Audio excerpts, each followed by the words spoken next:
I'm live. All right. Hello, everybody. It's Andre McClendon and my co-host, Blake Downer. And we will be talking about and creating another live trading robot. If you have any questions, comments, concerns, remember, drop it in the comments. I'll be posting his links to his channel. So please jump on his channel. He has some really good stuff about stocks and options. Anything else you want to say? No, I think we're just going to pick up where we left off last time. We were like halfway through programming a bot, and then we hadn't quite even gotten to the optimization process yet. All right. Give me 1 second. Let me send this link out to everybody. Sure. Copy. I got some people directly asking for the link. Here you go. Well, at least we'll have one viewer. Yeah, this is not dividends where everyone will watch, but this is very niche material. It is pretty niche. Your target audience is pretty small. Yeah, I'll tell you, I like the small the audience. They are down to spend money. They are, especially. I did it again. I forgot to do it in THB's group. Discord. All right, we're good. Discord is kind of loading. So when you get a chance, pull up the program and let's look at the parameters that we had already programmed. There we go. It's loading. Give it a second. Sure. So just to review what the goal of this strategy is, it operates on the SPY on 1 minute candlesticks. So it's going to take many, many trades. 90% of the position, it's going to sell very quickly for a tiny gain. And the other 10% of the position, it's going to let it ride with a trailing stop. And this is something I was trying to do like a year and a half ago, right in there. And I eventually gave up and told myself, if I'm going to do this, it needs to be automated. Because it was just too hard to do manually, to do correctly manually. God, come on, do you have general chat? Here we go. Now it's in there. And I'm sharing the wrong screen, guys. Sorry about that. It's the right screen, but not the right for the software. I have to hit the entire screen for it to work. Boom, now we're good. So here's the software, guys. So if you guys need it, it is here on the screen. I will put it on my website when I get time. I'm pretty much bogged down with taxes right now. Like I don't have to do live right now. I understand. I wish we can do a tax talk and how we can I wish we can talk to like one of the IRS like overlords and be like, please just cut the phone book in half or the library in half for us. Yeah. So the MACD we're using is more sensitive than the normal one. Instead of 12 and 25, it runs on a 9 and 18. And then the trailing EMA off of the MACD is the 7 instead of a 9. And we may decide to go in and alter these to make them more or less sensitive. And then it's also using as a filter, it's using an EMA, I think it was a 14 or a 10 or some 30. I can't remember what the number was on the EMA. EMA, first one is 50. 50, okay. That may sound like a really large number, but this is on 1 minute candlesticks. So that's only going back for the last 50 minutes of trading. Let me add some other code from our last one. All right, guys, I'm going to be adding that code in there because I remember where we left off at. We didn't have anything to make our trailing stop. We definitely need a trailing stop on the 10% of the position that's we're gonna let it ride. Hopefully we get someone to join. Oh, we got 2 live viewers. Cool. Thank you, guys. If you have any questions, remember just drop them below. I do not mind answering programming questions, but I try to make the code as simple as possible because I know if I add my functions in there, it's just be an explaining battle. Oh my god, it is actually kind of annoying making like all of this would be kind of like 10 lines of code instead of being 77.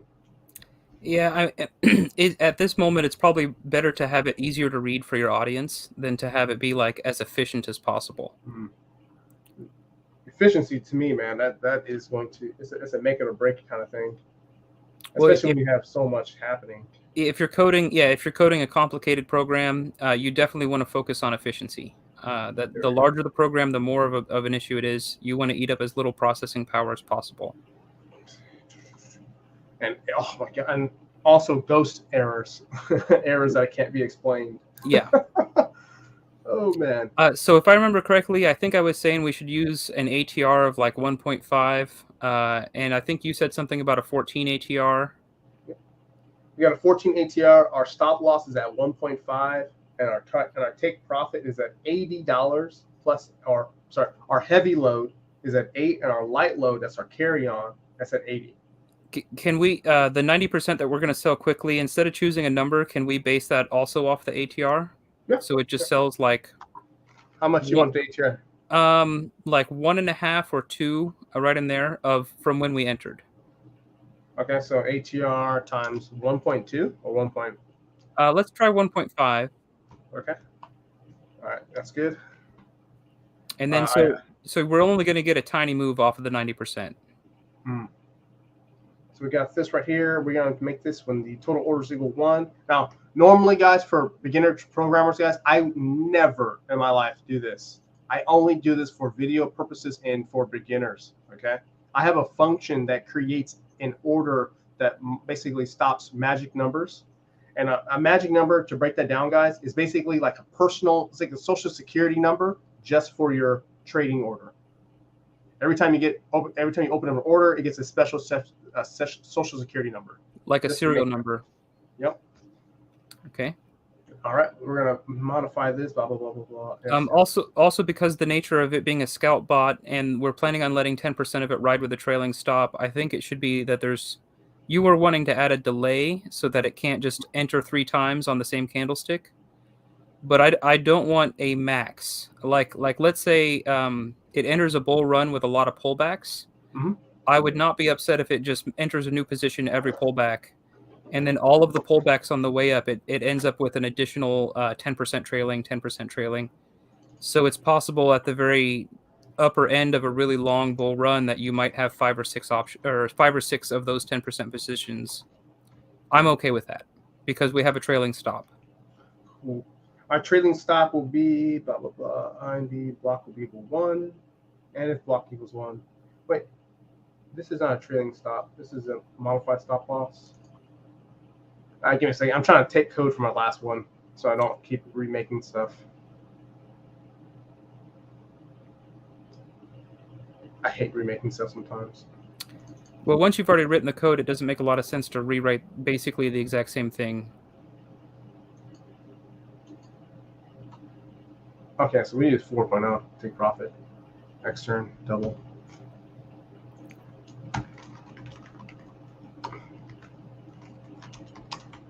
Boom. All right, we got our globals knocked out. Boom. We have no errors. So this is going to basically lock in our price. Let's lock in order number. So this magic number is 100.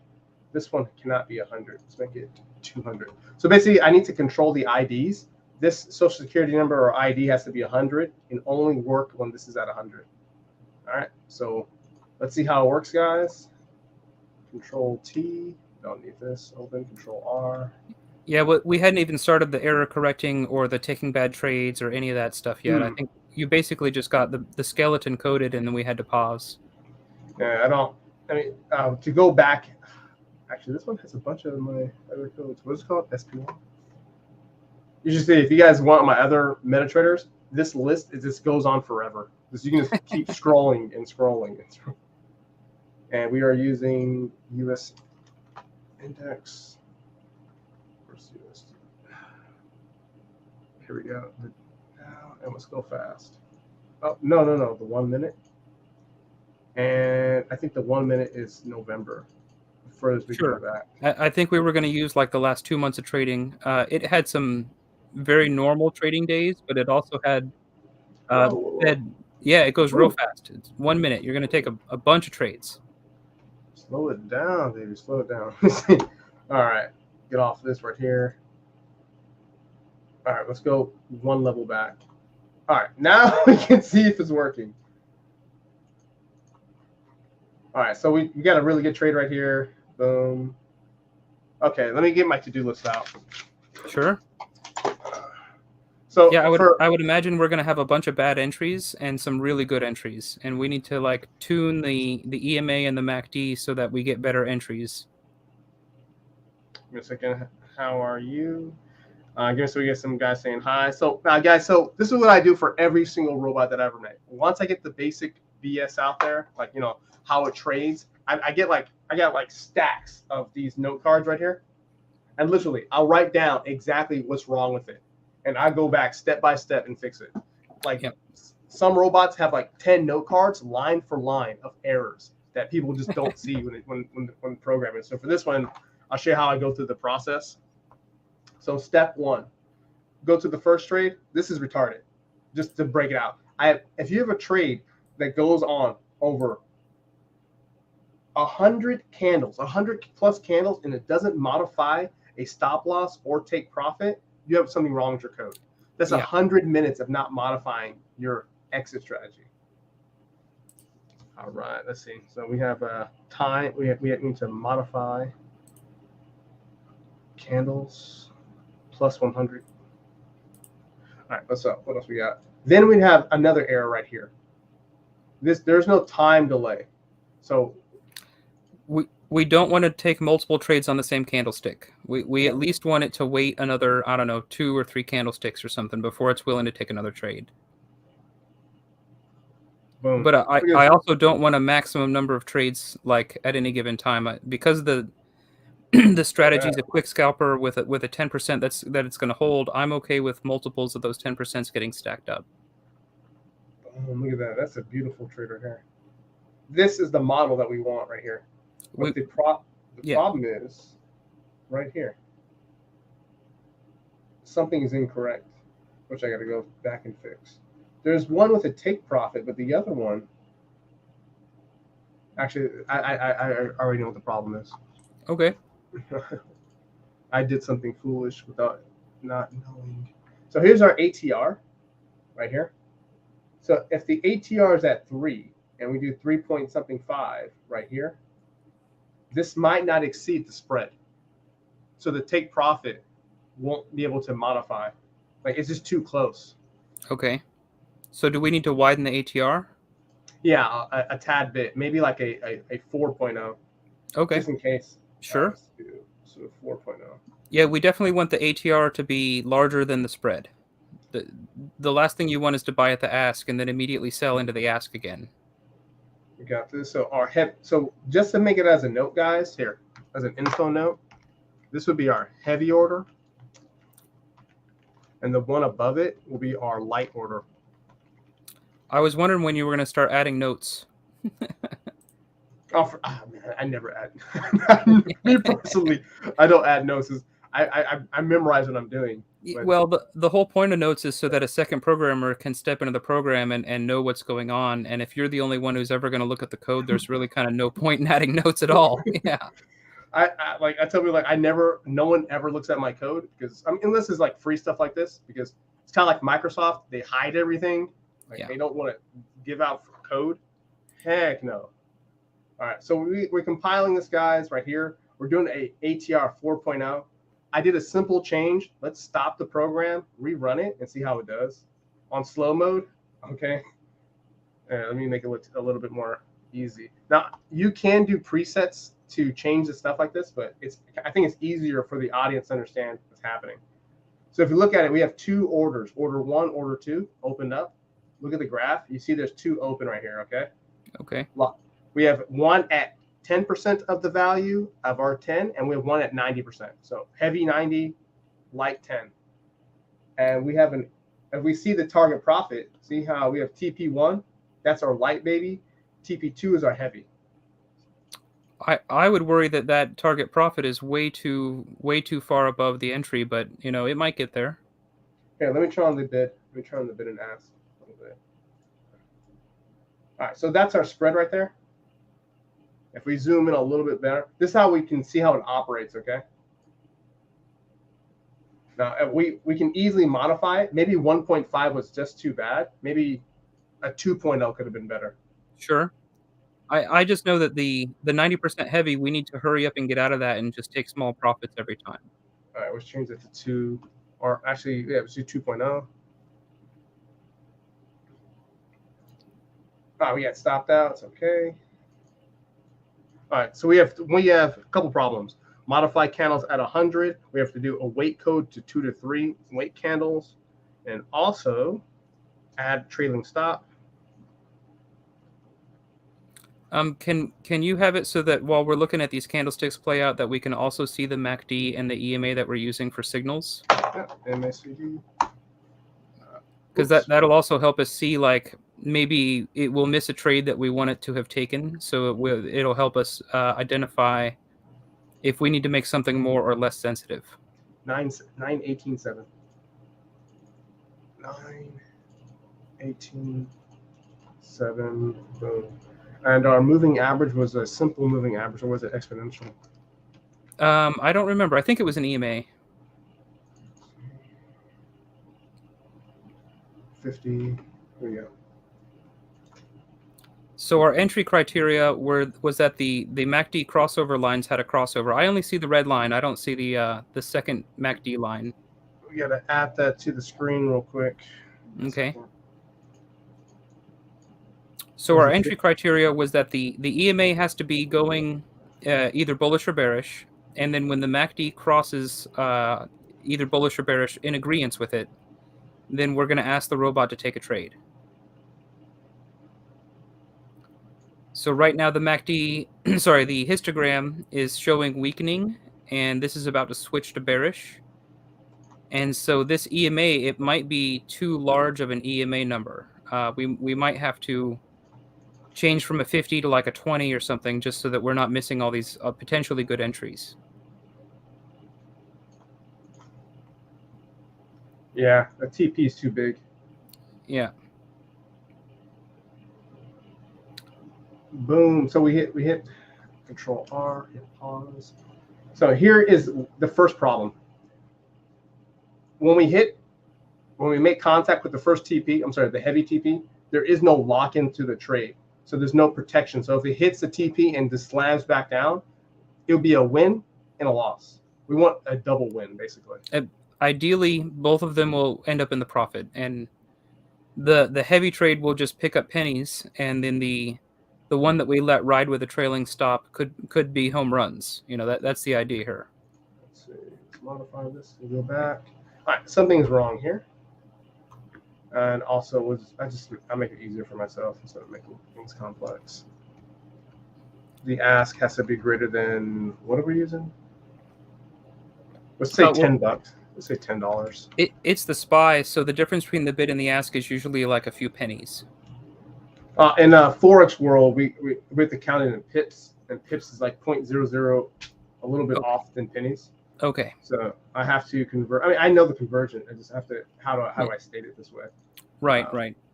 Oh, I'm an idiot. That's why it doesn't work. Is that 0? Let's do $5, just as an example. I was like, what the heck am I doing? So basically, guys, when the target profit slams and hits the TP, we lock in $5. Just an example. So we did a slight change. Let's exit the code and just do it again. And here we go, F8. The first trade should be a loser already. No, actually, it can actually possibly win. F8 here. F8. Really? There. I'm going to actually do some presets. It's going to make my life a little bit easier. Oh, actually, there's a, so this is not supposed to happen. You see this gap right here? Yeah. My computer, I hate entering off of gaps like this, but I don't want to add gap code. For the 1 minute, it shouldn't be too bad. Actually, let me go a little bit faster, just to see if it works.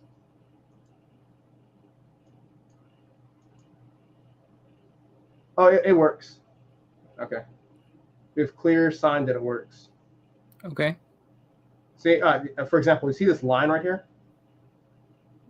That means after it hit $10, it locked in the code.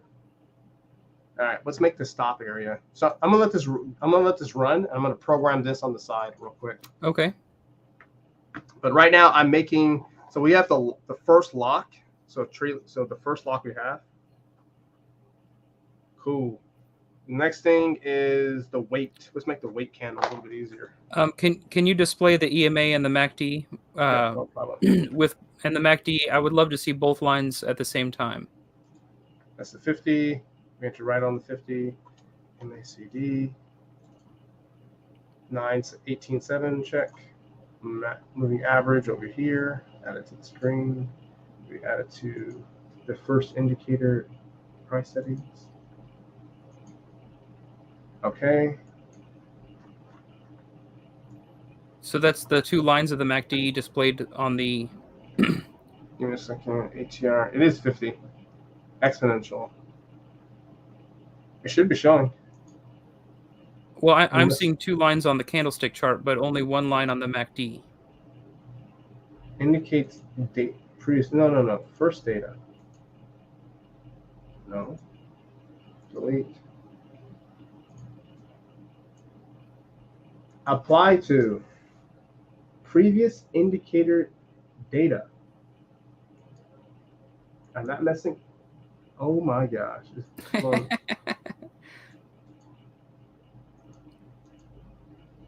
What?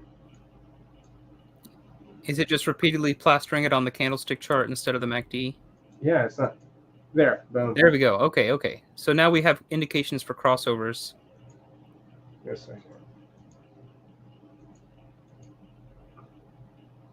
All right, we have some really bad entries here. There's like this right here. These are 3 losses that don't exist. Another loss that doesn't exist.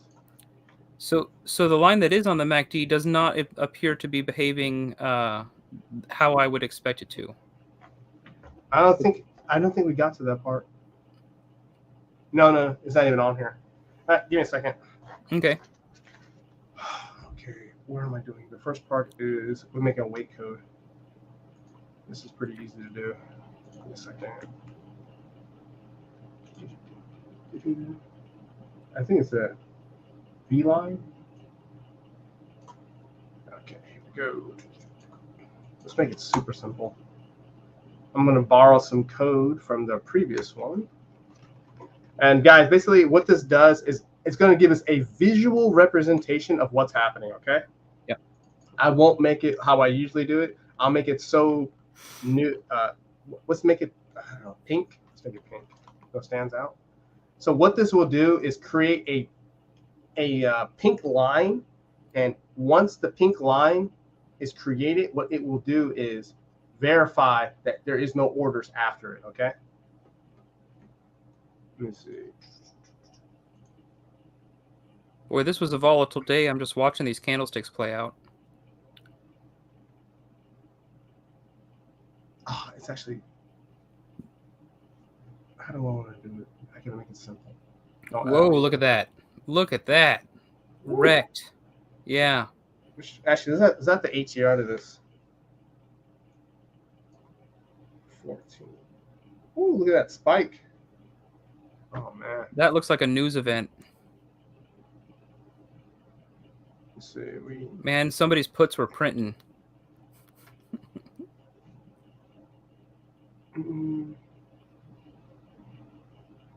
I can make a part where both trades enter, and then if they hit 0, okay, yeah, this would be the placeholder. Call placeholder.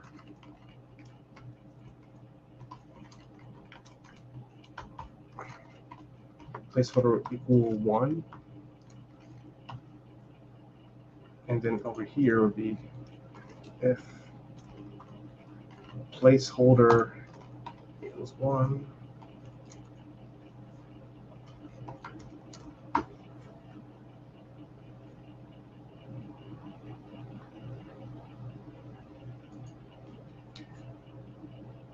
And this will orders total. I can make it simple as possible. There you go. All right, this should be pretty easy for people to understand. What date did this happen on? This happened, this moved down like this. Yeah. November 9th at 20 my time or market time, 20 hours and 2 minutes. Okay. I'm pretty sure I was at work and not paying attention to the markets on this day. For me, like how I use the ATR, I used to use the ATR as an alerter. So it'll send me an email and the ATR picks up more than like what the average is. Yeah.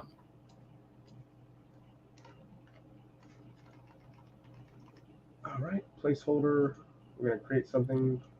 So this would be a visual representation, guys. Once that I've done programming this, it will tell me like, hey, Andre, there's no orders out there, but we created something. We're going to call it buy mode controller because we're controlling everything.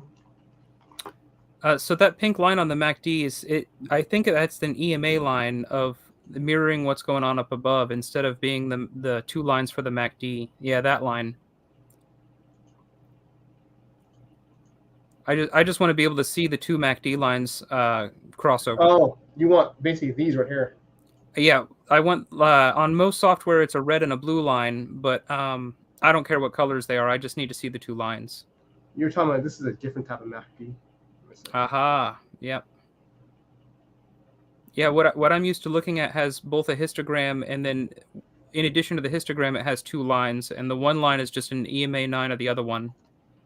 And in this case we're trying to use a 7. Wait a second. There's a single line in EMA, there's a double line EMA. We can make both, but I don't have it on this software. I have to pull it from the next one, which is it's not difficult. Give me a second. Modification, order, time. Oh, SPY's going lower. I can see it. This is a good time to buy a put. Oh, I'm losing money on the put. Okay, it's going back down. Here we go. Boom. All right, got half the code ready to show Nope, you guys. I'm losing money on the put. I would have got shaken out right there. Ooh. Day trading is so hard. I mean, I don't know anymore. Yeah. My normal day is just looking at code and then doing. I mean, my computer does it automatically, but I check its check. It sends me it goes to my Excel spreadsheets, giving me a daily and a couple hours updates on all what's happening. Yeah. So you get like a report that you read every day or something. Every day at market open, I can just look at them like, okay, this is what's happening. There is a delay of 15 minutes because of the Excel spreadsheets, like server 15 minutes, but it's not too bad to be honest with you. Okay, current time and buy mode control equals 0. All right, here we go, guys. I just finished the wait code. Now no more retard errors. Now placeholder equals 0. And add some other conditions equals 0. And object order find. Okay, this is looking pretty bearish. Let's see. Equals -1. Okay, so check. When it creates the order, it does a 1, blocks this, because of this right here. Check. Once that's true, the order equals 0 because of that. Then it creates it. Check.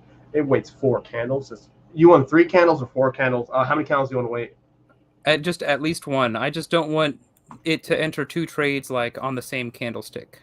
Okay, so I mean, we're trying to enter 2 trades. I just don't want it to enter it again, like on the same candlestick. All right, here we go. All right, guys, let me go through the code. I know I don't want to just make the stuff boring. Hey, Lulu. What's up, guys? Thank you guys for making it from the group. Remember, guys, in the Telegram group, we talk about trading, investing with evidence. So I will call you out. I always do. If you guys are used to me. But let's break this down. So I call this thing called the placeholder, just a normal int. What this does is this. Once we enter in our 2 orders, we make place value holder equal 1. This will block out any more orders for being entering our trades. Actually, placeholder 1. Oops, I put that in the wrong spot. Give me a second. That was big error. Double and there we go. And we don't need this to be an error. There we go. Compile, no errors. So basically, guys, once placeholder equals 1, after 2 orders have been taken place, it's gonna scan for an object called by mode controlling. Basically, controlling to me means it stops or controls it from entering. We're going back down here. Once it equals 1, it's gonna verify that code and it's gonna check if there's no orders. There should be no orders available. It's gonna create this this pink vertical line. Let's make it CLR pink. Okay, let's make it a pink line, and that line is going to run for 1.5 candles of not allowing anything to enter. And after that, it's going to do a reset. Okay, let's see. There's no errors, obviously. We're going to stop this code. All these bad errors are not going to exist. I wish it was like a 0.5 half speed. Like we have like super fast speed versus like slow speed. There's nothing no, like, in between. Such an annoying, but we'll see it happen though. Well, once this is going to be a losing trade, guys, which is fine. Losing trades always happen, but we can see it firsthand what it does. I wish I can just like speed it up, but there's no real way to do it. You can. There's kind of a way, but it's like a hassle to program. Again, I would love to see the EMA and then also the MACD with both lines. Oh, I'm just checking right now the code. See? Okay. Right now, guys, I created this line. This pink vertical line right here just came up. And what this does is called by controlling mode. I can add a description, but basically what it does, it creates it, not allowing any orders to run for 1.5 candles. So if we run this, 1.5 candles later, it's going to delete itself. Boom, gone. Now we can enter in orders again, okay? And just the cycle repeats. Close orders, blocks. Close orders, blocks. So let's add the requirements on there. The FIDI, the MACD. All right. And you're saying that there's a version of the MACD that only has the one line? Yeah, that's it currently I have on there. I'm gonna go find it right now. Okay. It's on my computer already. Just copy and paste. I just want to see every time the MACD lines have a crossover, so then I can look up at the EMA and see if maybe we need to change the time on the EMA from 50 to some other number. It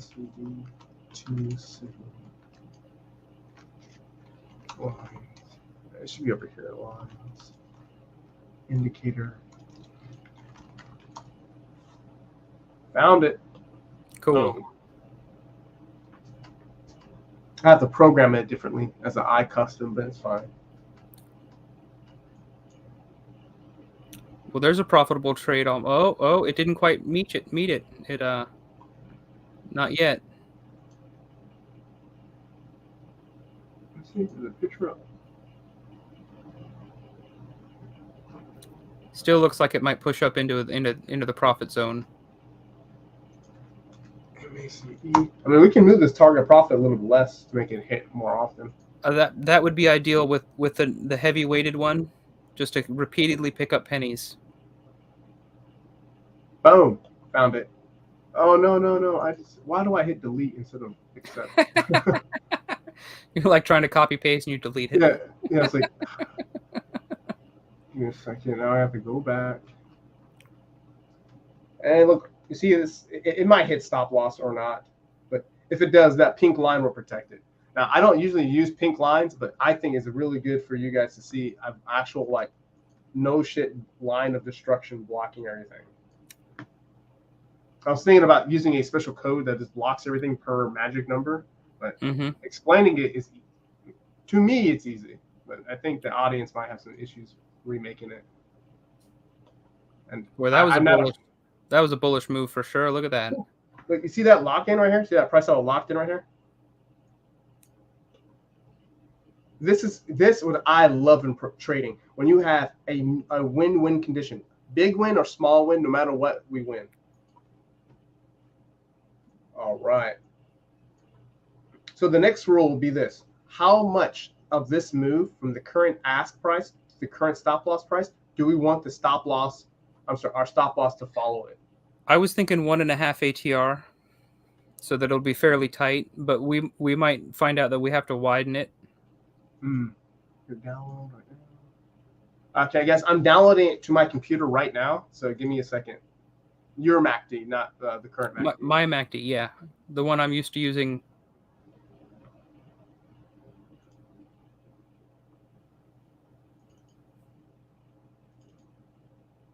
All right. Give me a second. I need to open up some old files. Give me a second, guys. Where is view? Oh, I love this condition.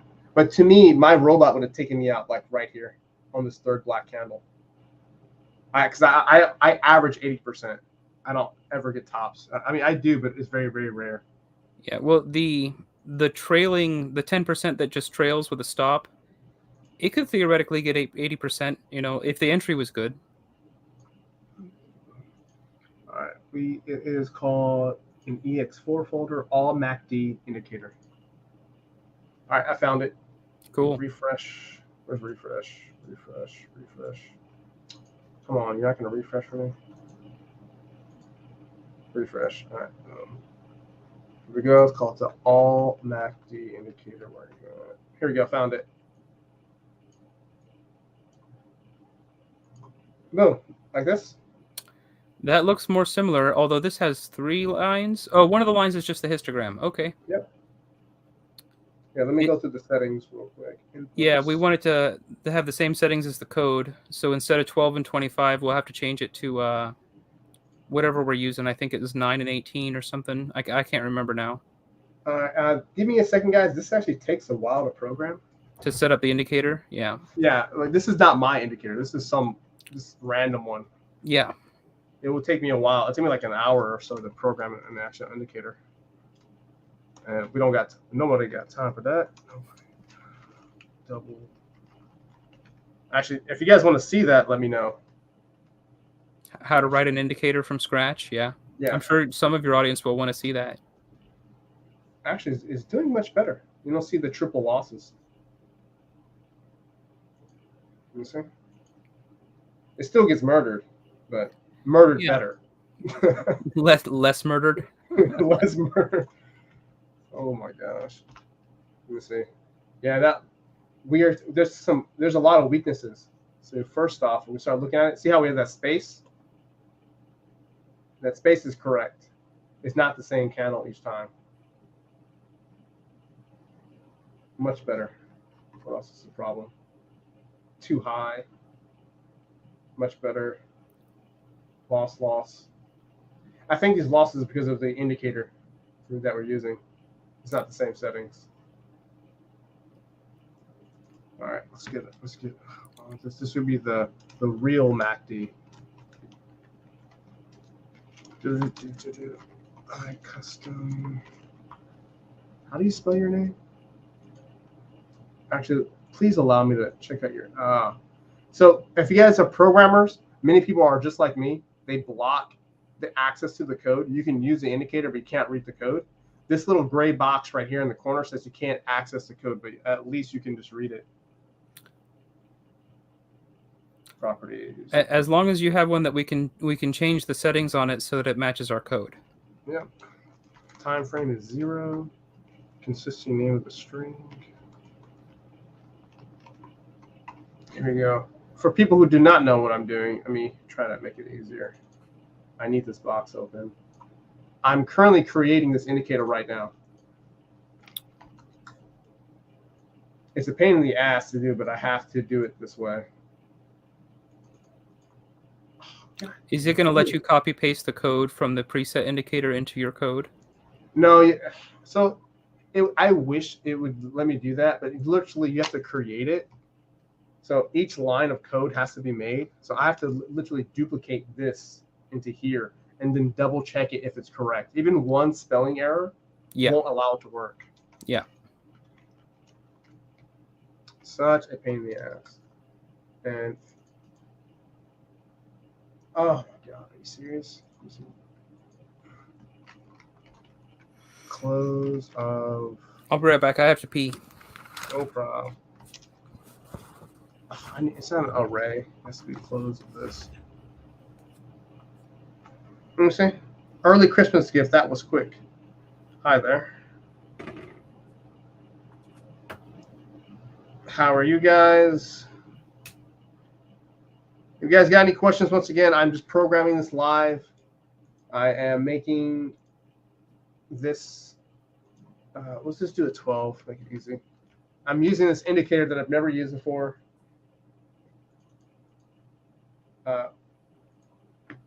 I'm just trying to make it as easy as possible for the audience, so I'm not trying to make it hard. XO. I can't actually look at the data of it, which I would prefer. I don't know if it's an. I know it's an enum. If for people who don't know what an enum is, basically it's like a list of criteria that can be selected. I don't know if they have it. I don't know if they have this information as a number or as a string or as a. I don't know what the fuck it is, to be honest with you. It can be a bunch of things, but I know for a fact if I do it this way, I won't be wrong. I can be wrong if I put it as a number though. So how I program it personally, I always put it as numbers because numbers are easy to type in. Like type in value 1, you get value 1. Type in value 2, you get value 2. Not this like extra complicated stuff that many people will have it as, like this individual who created this. Minimal. Have you? How's your programming going so far? I think we were talking in my group a few days ago. Give me a second. We want it off the close.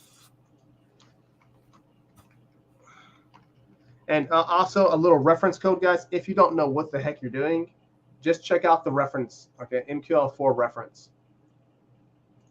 See. I'm sure there's a bunch of books on how to use MQL4 and MQL5. Oh, there is. I got it, but yeah. I wouldn't read them. I wouldn't read them. they're like, they explain things in like the most unuseful ways. Like, it's like, I'll give you an example. Like, if you look at this code right here, the null, oh my God, it keeps on blowing up because it's on my screen. Like, it will tell you how to do something in like the most complex way. And I'm looking at this show like, what? You should write your own book on how to write MQL4 and MQL5. Oh, there's a whole. I got a whole YouTube channel on how to do it so far. Like when you start looking at code like this, like to me, it's like I literally skip all this stuff and just recreate it to make it faster for myself. There's so many things of code that I have never even used just because I can find an easier way around it. Mm-hmm. The close current. Give me a second. I keep messing up. It's an array. All right, so we have the close right here. We have the slow of 26. We know that's an int. I hope it's an int. Exponential moving average. So basically what I'm doing, guys, is just looking at the screen and creating it over here. I hope it's correct. We will find out. If it's not correct, what ends up happening is like an infinite error. It's just infinite. You'll see what I'm talking about. It's just errors across the board. And you're like, oh, something's wrong. Such a simple moving average. Oh, we have a guy following along. Yeah. If you guys are programming with me, please tell me if I'm doing it too complex. You know, I try to make it as simple as possible. We had a guy in our group that I booted out, I think, last month. He was telling me that I make the code too complex. And I say, I don't know how to make it easier. Like, I don't know. I'm trying to make it easy as possible. Oh, yes. We can copy this code. To make you guys know easier, yellows are typically ints. Okay, so yellows are strings. Greens are bools. Blues are typically ints, but I don't know the int value. Usually a common thinking person will be like option 1 is 0, option 1 is 1. 2, 3, 4, 5, 6, 7, 8, 9, 10. I don't know for this case. I've seen multiple times where it's like, it's all wrong. But I know why programmers doing it, just to protect their code. Yeah. Like I will intentionally make something complex where it can't be read just to make sure no one else can use it.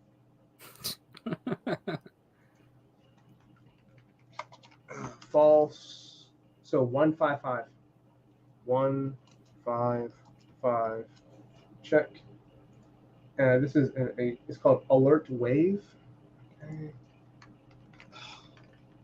So what this thing does is when there is an uptrend, it will actually send you a music file playing it to tell you that something's happening. So for me, I don't use music at all. I use email notification. So I get an email directly to my phone saying, "Hey, Andre, you need to manually look at this." If something like that happens, kind of like I only use it mainly for gold and silver. So when precious metals have like a big move, it'll tell my cell phone directly. Because there's no effing way I can watch everything at once. Let me see. There's actually, I don't even see how people can do it manually. Typically, I just focus in on 2 or 3 key things when I'm manually trading. You have to make sure there's not too much spaghetti on your screen, too many lines, too many indicators. But you also have to have situational awareness. So there's a delicate balance between not enough information and too much information. All right. I got it all programmed out. This is how it looks, guys, full screen. This is how one indicator looks. Actually, let me get rid of the screen. This is how it looks right here. And this is the normal MACD that most of retail looks at? Yep. This is how it looks. I mean, this is how the highest level of it looks. The bottom level code, I'm not even showing on here. Right, so, right. We're going to hit compile. We're going to double check if it works. If it doesn't work, we'll instantly know. All right, let's hit play. Yep, there's an error. Okay. Massive error. See that? That's what I'm talking about. The thousands of lines of code. I don't know where it's at, but I'm going to figure it out. So if we go with the indicators list, you see how it says indicator window, all this crap? The computer read that this indicator exists, but I did something wrong because I don't know if it's a number or not. Such an annoying thing. Let me see. So okay, what's wrong? This is wrong. The close is an int, so we're going to change this value from a close to a 1. I'm sorry, to a 1. This, whoever made this should be fucking kicked in the balls, man. Just, if you're going to give it out for free, at least put like the about page, guys, this is where geniuses exist. Tell people like, hey, all the values for programmers are numbers, not strings. Yeah, a string is usually a word. Here, I'm gonna have to play like word games because I might be wrong. It might not even be a 1. It might be some hidden, minute number that's just. I see it. It helps when you provide MQL4 data for indicators, so you don't have to build. Yeah, thank you. See, one of the guys following me knows what I'm talking about. Yeah, shit pisses me off. Like, so when I'm making a robot for a client and he's like giving me some indicator that I've never used before, like hey, this is an amazing one. I start running it and it crashes my computer. I'm like, obviously not that amazing, huh? Let me see. Oh yeah, it definitely errored again. See, when it runs slow on fast mode, there's something wrong. See? Yeah. God. What is it? Okay. You're good. Count bars? Did I forget something? You skipped a step. Oh my gosh, I can't. I wish I can run it on the same screen, guys. I'm sorry. I usually do this on the same screen. Okay. Simple moving average works. Exponential average works. You know what? I'm gonna just give me a second, guys. Just to verify if it's a number, I'm going to use 1 and then get rid of this shit. If you don't know what I'm doing right now, I'm just making this invisible to the computer for like a half a second, okay? Because I don't know how they programmed it at all. And so you're going to ask the computer to ignore that section of code. Yep. Just for a second, because I really don't know how they do it. I mean, I'm kudos to them for forcing people like me to try to hand jam it in.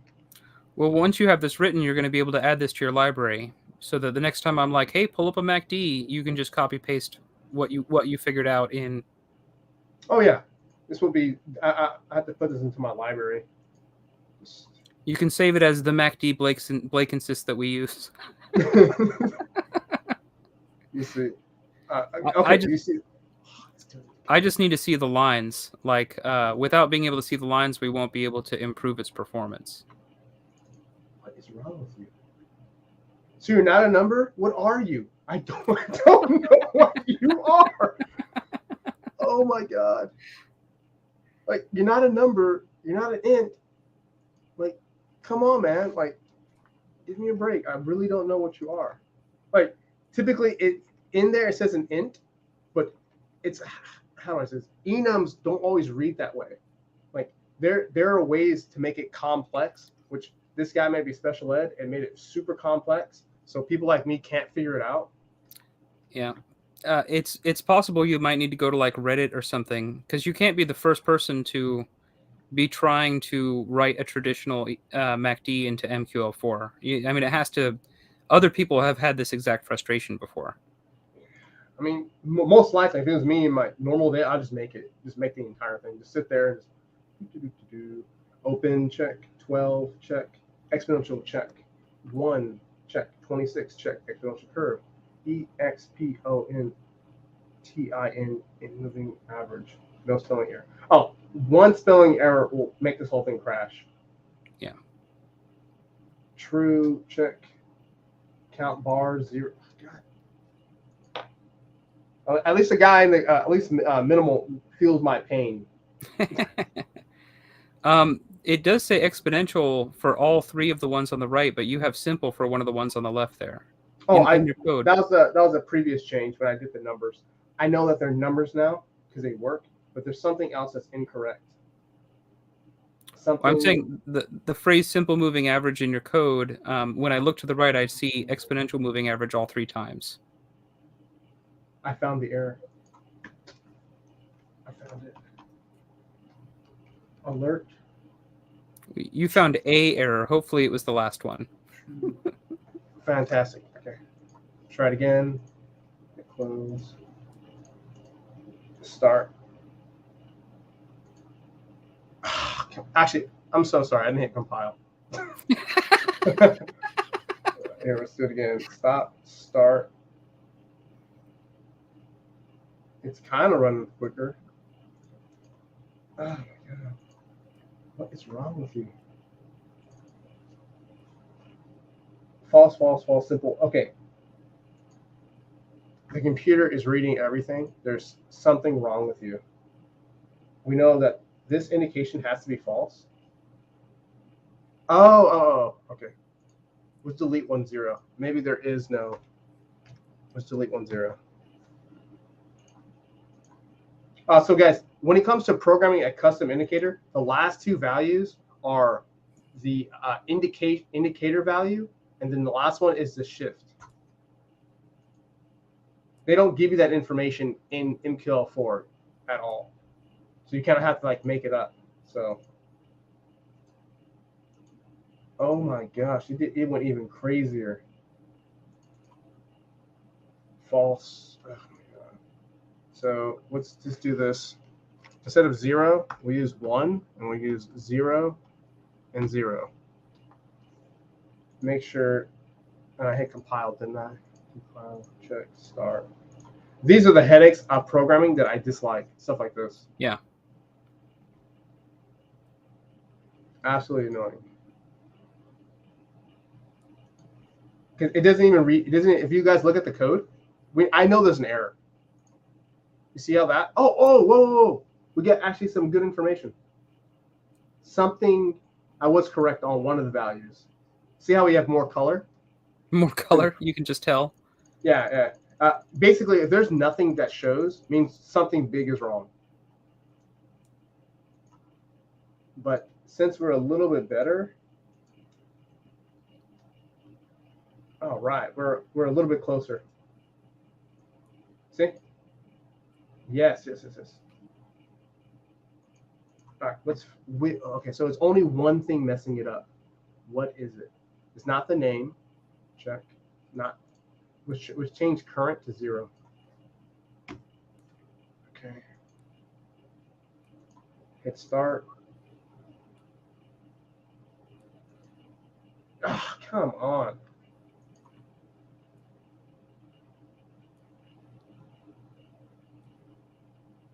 It's much better now. 112.11626. 112.126. Okay, let's just do that. Fuck it. Make this a 1. We're gonna make it all 1s since it's actually reading the code out now. Okay, true. Hit start. We might need to add. Oh wow, it works now. Cool. Nice.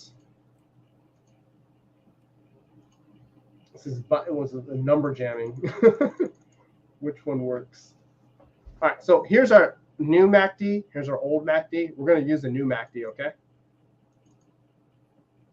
All right, so what numbers do you want for the new MACD? Actually, let me...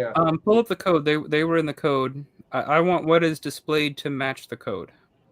Okay, here you go. This is what matches right now currently. What numbers do you... Actually, let me change the screen to a white screen.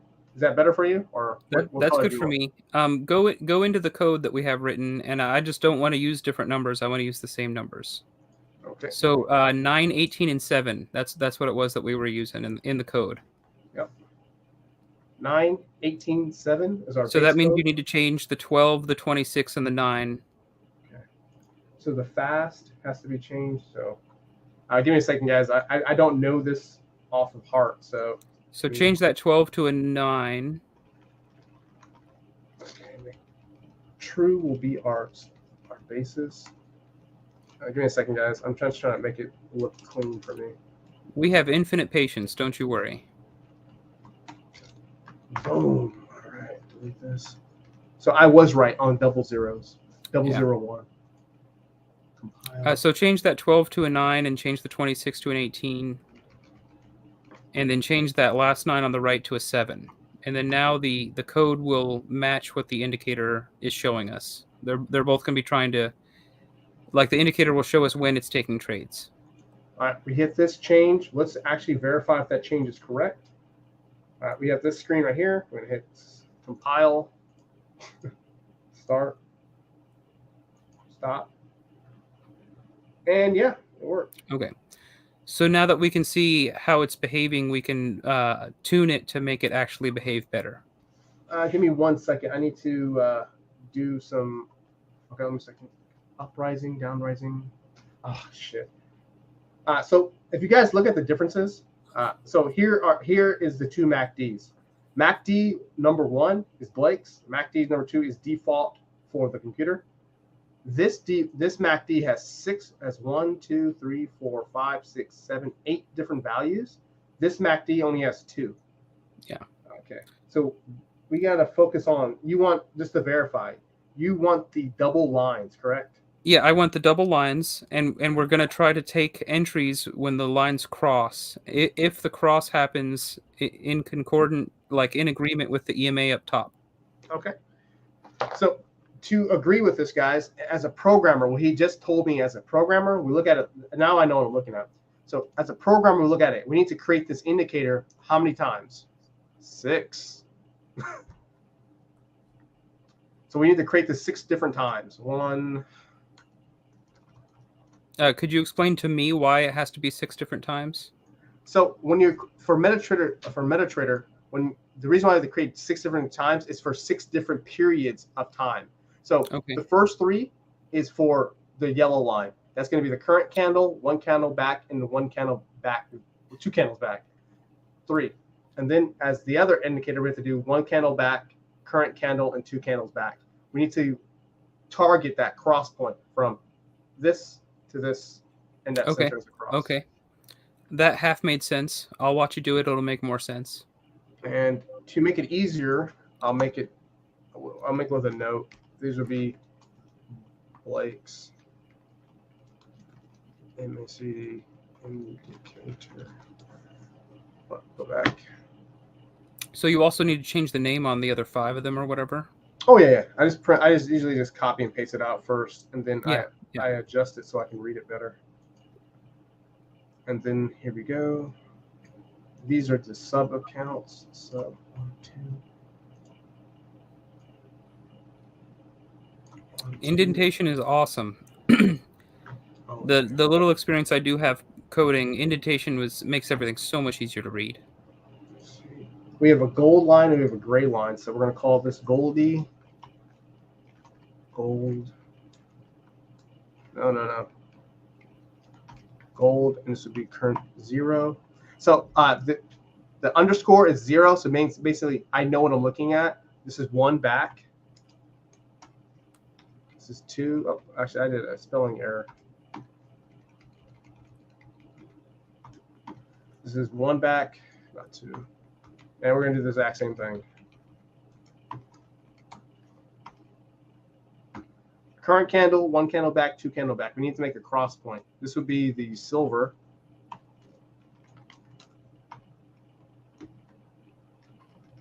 All caps. Underscore 0.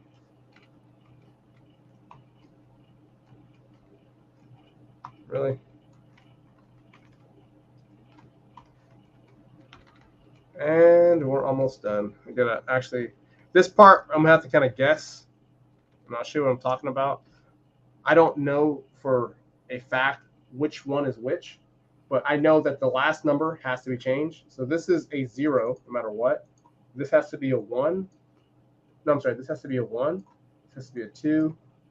This has to be a 1. This has to be a 2. And let's just guess. There's 6 options, right? In all programming, we start off with the number 0. We start off with 0. It's 0, 1, 2, 3, 4, 5, 6. So this would be 0, 1, 2, 3, 4, 5, 6. Our 2 numbers are, so the first one has to be negative 14.76. Okay, 14.76. Fuck. 14. So our gold line is option 0, 1, 2, 3, 4, 5. So our gold line is option 5. Gold line is 5. 5. And our silver line is, just to verify, it's 21. Is it 21? 20? Option 4. Okay. Boom, let's try that. Silver line's option 4. See, I think we're left the realm of beginner. Well, at least you're walking them through it, and then they'll get a chance to look at the code once we finally have this thing working. We don't want the old MACD anymore, do we? No, we want to get rid of that. Well, I don't even want to see it on the screen or anything. All right, guys. For those who want it, you guys can have it here. I will box it out and get rid of it. There you go.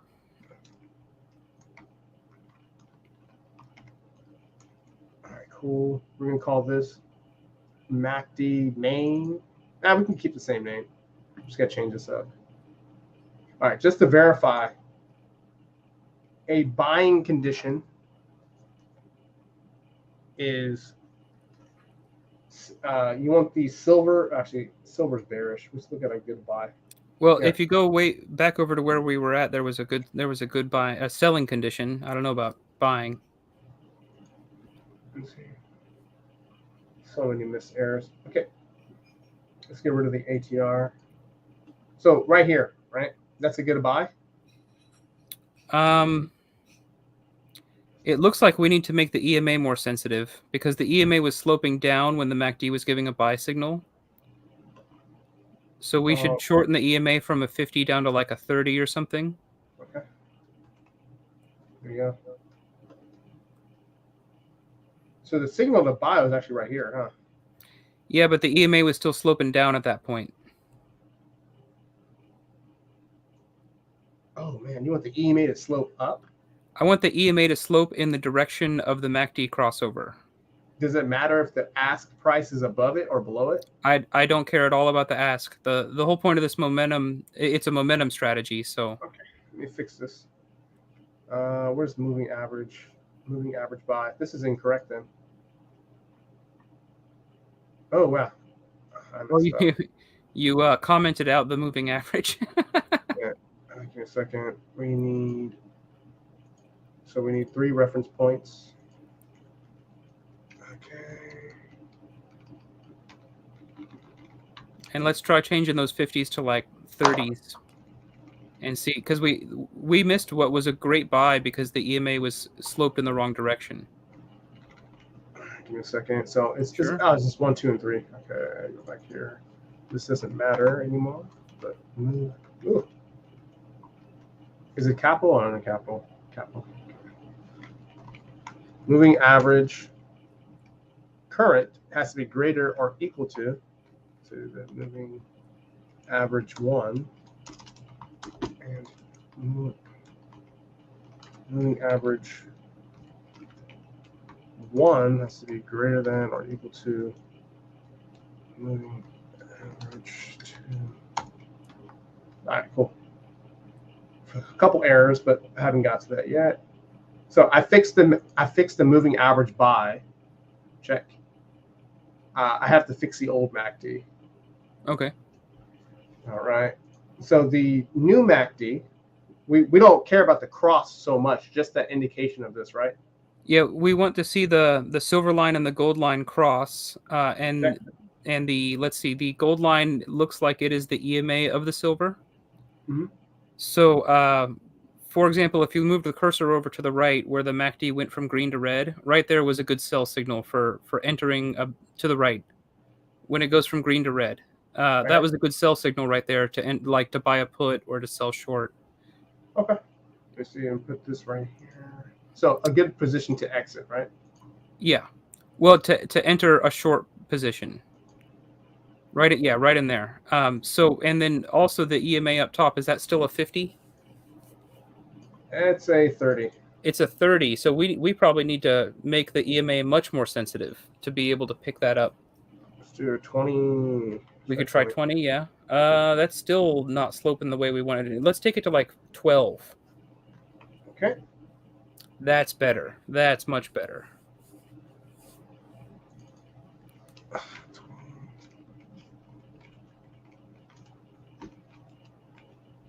Oops, wrong button. Wrong button. Okay.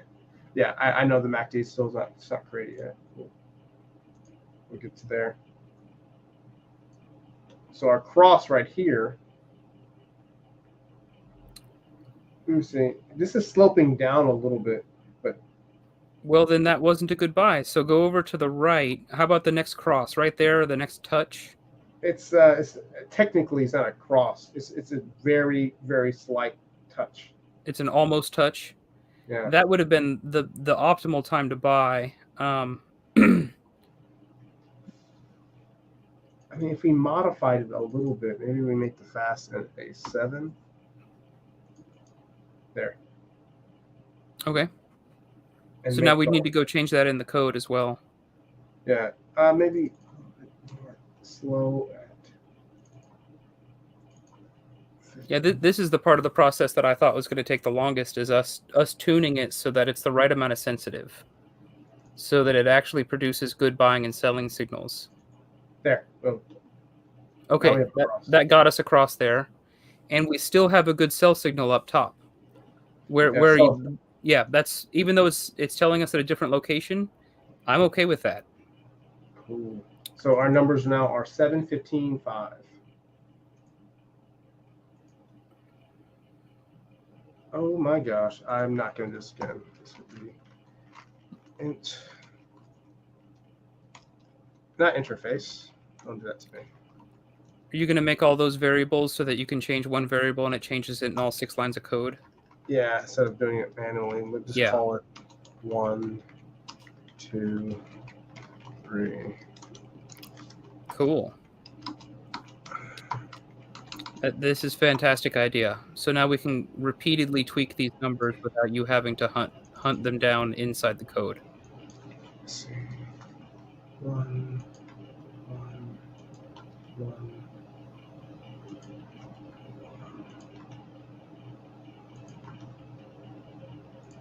2 is 18. 18, 18, 18, 18, and where's 3? 3 was 7. 7, yeah.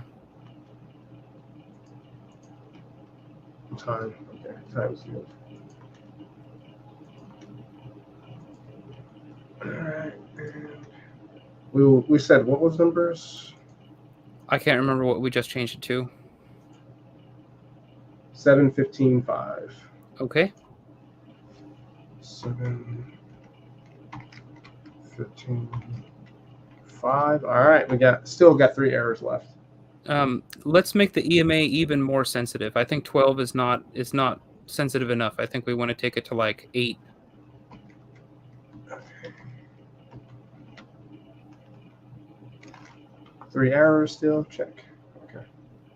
So our buy signal is going to be modified. Silver is going to be up. Okay. Silver, silver, silver. Greater than gold. Okay. And for our one viewer, give me a second. Give me a second, guys. I hope it's not getting too boring, but this is just how it is when it comes to programming. It's not going to be. It's not exciting.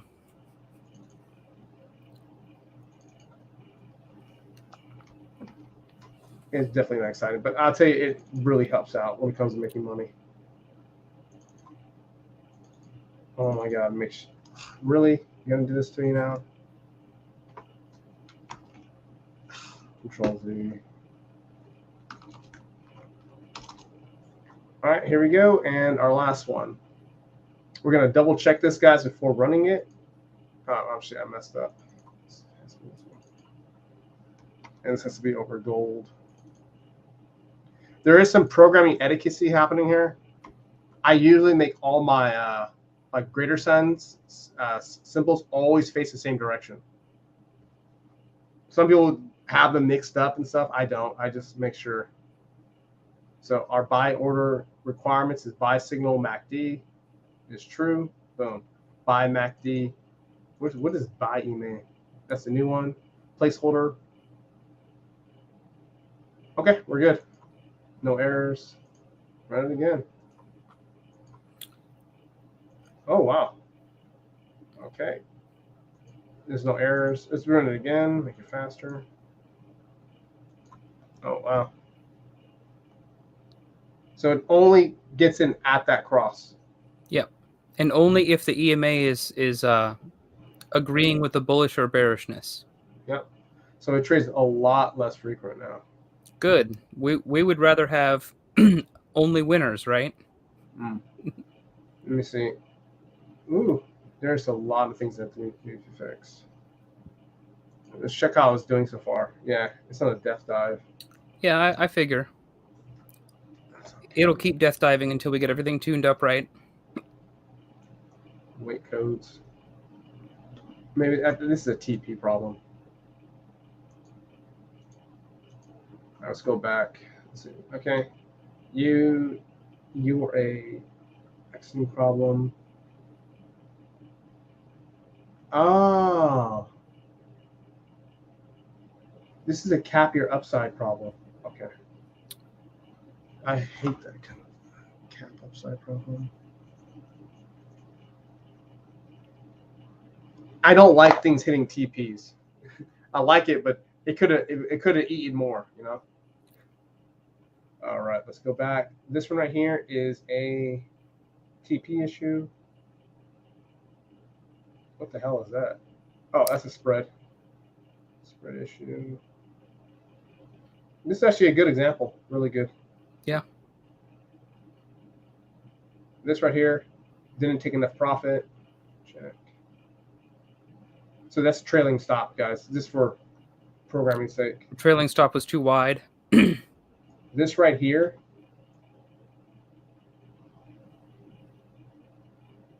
needs to be modified. It has to be, I already know what that is. Give me a second. The trailing stop has to be fixed. I mean, the first lot has to be fixed. The heavy lot or the light lot? This right here, stop. This one up. It is at $5. So $8, $5, check. Can we use ATR instead of fixed dollar amounts? Because the markets behave differently on different days. For which one? I'm talking about for the lot size to lock. I mean, the stop loss to lock the first lock. This right here has to be modified. Wait a second. Go back. See how it does this right here? This is correct, but it needs to be up here. This is for the 10% that we let ride. Mm-hmm. This has to be fixed. TP's too big. Maybe reduce the TP down here. Wow, that would have been a really good trade. Yeah. Okay, I understand. Yeah, that makes sense. Makes sense. Yep. The main issue is TP. Outside of the everything else. So what do you mean by TP? The TP is on average too high. Sure. What does TP stand for? Target profit. Okay. On the 10% that we're going to let ride. Yeah. Is this too far? So we are tightening up the ATR, the trailing stop, to a smaller number. Yeah, 1.6 sounds fine. 1.5 didn't work last time. Hit stop. Hit start. Oh, yep. Slams in. Okay, good.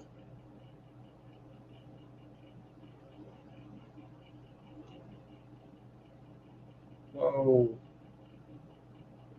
Okay, let's check it out. Ah, it's doing better now. Cool. It's not a death dive.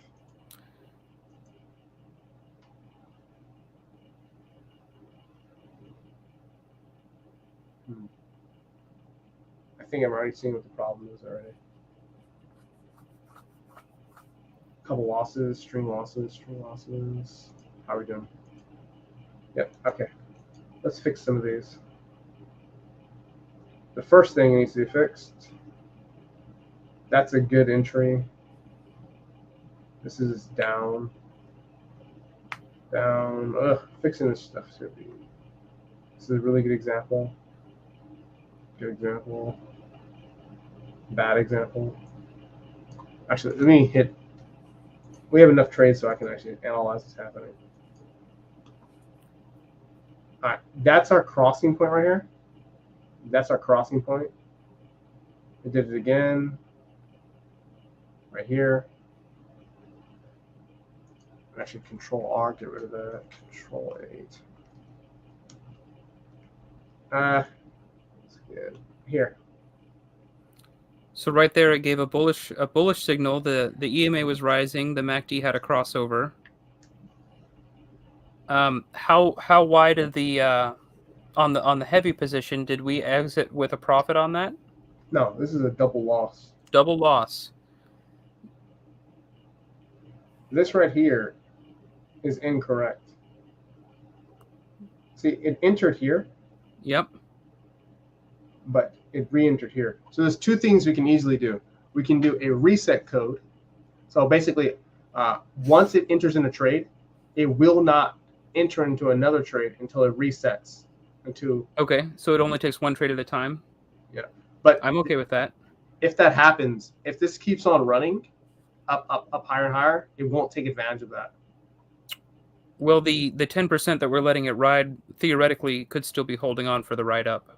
Yeah, we need to actually. It's actually not on my checklist yet. We have to put TP and SL movement. So for me, guys, when I'm making my programs, I call it capping your upside. In trading, you should never cap your upside because that trade can just keep on running. Mm-hmm. Right. So for me, once I lock in my TP, once I lock in my stop loss for this strategy is 8, the TP can move up 30% higher, 40% higher. And then as the stop loss keeps on getting tighter and tighter, there's a point where the barrier is too close and it's going to hit one or another. For me, I lock in this and I just drag the TP up higher. So it can just keep on running. And then you have basically you have a fat win, a very, very fat win. So that's on my list, the TP and stop loss movement. Wouldn't we want the trailing stop to follow it, and then when it finally reaches the top of the bull run, it'll hit the trailing stop, and then we exit for a win? Like for the 10%, we're letting it ride a long time. Shouldn't we trail the stop with it? You can trail it. For me, I stop trailing at a certain point. Because, for example, like this is how do I put it in dollars? Just say it moved up $100, right? And just sure, you want to lock in $80. But that $100 might drag down back to 80 or 90, just keeps wiggling around, and then go up to $150. Right, then, and that's why we want the trailing stop to be the right size. Yes. So for me, I make my trailing stop have some intelligence, like it will pause at certain percentages, wait for the price to move up, and then now it moves to another percentage. Instead of being, you're saying you want it to stair step up. Yep. Step up to a point where it knows that it needs more flexible, because the higher a price goes, the more the volatilities are going to start happening at the top of the bull move. Yeah, I hear that. You also don't want it to like move up and enter into a range and then move up again, and for you to get shaken out during the range. I give you guys a good example. See this short right here? You see the beginning of the short. The short is very tight, but at the end of it starts getting really sporadic. Most traders would get stopped out right here, right? In a win. So they're taking home 33 pips, or in dollars, like $4 per share in a sense. But for us traders, I hate when this happens. So this pullback, my computer will see it happening because basically, if you guys look at the ATR, for example, the ATR starts ticking up as the move starts getting further and further away. As the ATR picks up, my trade stops here, for example, and the TP just moves, you see, until it moves too far away, and then right here. A good way as a programmer, it's called blocks. Give me a second. This is actually advanced stuff right now. If I'm doing advanced stuff, my bad, but this is the only way I can explain it. When you're programming, we program things in our own type of candlesticks. Like I can create my own candlestick right here. And for me, I'll create these candlesticks that block out this area to tell me what's happening. Like, okay, area 1 is the extent. Area 2 is the pullback. Area 3 is the continuation of the trend. So the continuation of the trends right here. So 1, 2, and 3. Once zone 2 happens, it freezes the stop loss. Zone 3 happens, the stop loss continues again, and then we exit out around here.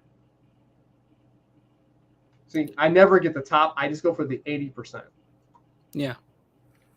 I'm happy if you keep it simple and just have a plain old simple trailing stop. But if you want to make it more complicated, that's fine too. I prefer it's already programmed, but making it live on camera is going to be difficult. Give me a second. You're learning the strategy for the first time, coding it and lightly optimizing you're a beast. I need specifics written out for my brain. I'll tell you, when you start programming long enough, like clients will hit me up on Zoom and we'll just do it live like this. I'll be like, hey, I need this. I'm like, okay. And they can see. To be clear, I'm not a client. My benefit from this is I get to test out all these old trading strategies that I walked away from. They weren't that bad. It's just a lot of them weren't good for manual trading. Yeah, this is a weight code 20. So a weight code 20 for me is this. Most likely, if we looked at all these trades, if 20 candles pass, most likely it ended into a loss. So let's look at this. So 20 candles pass. Nope. This is 16. Let's find another example. under 20, under 20, under 20, under. This is really one of that example. Under 20. See this right here? See how we waited so long? So for me, when code becomes not code, when prices become stagnant and they stay within a small zone, they don't peak this high. What I always do is move my code into a modified stop loss, and I just drag it up here as fast as possible. Because typically you don't want 8. It is a win, but you could have taken more. You can have taken more stake home. You know. Well, since this is a scout bot and not like a maximum trade bot, I would be happy just capturing 50% of every move instead of 80%, as long as it takes a heck of a lot more winners than losers. And let's let this run. Let's get like 200 trades so I can start seeing what some error codes are gonna. Sure. Some. Give me a second. I got someone out the door. Sure. So while he's away, if any of you guys have any questions on like investing or individual stock picking, I can totally try to answer those questions.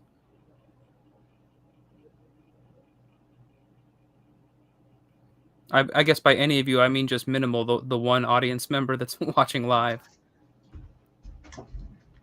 Give me a second. My delivery man's here. I need to pay a tip. Give me a second, guys. You're going to tip him in a silver coin? Oh, hell no. God, I would never tip a silver coin. That's like fucking super amount of money. Yeah. I mean, that's real money. That's how people like, I mean, especially. So minimal, the idea is that 90% of the trade will exit very quickly for just a few pennies. And then the 10% of the trade will exit based off of a trailing stop. And I would prefer like a nice simple trailing stop, but I believe Andre is going to complicate it up so that it gets better performance. Oh my God, yeah. I mean, a simple trailing stop is not bad for like a new client, but for a complex client like this right here, I can take home more money each month just for modifying my stop loss. I'll be right back. I gotta get the package. Yeah, do your thing.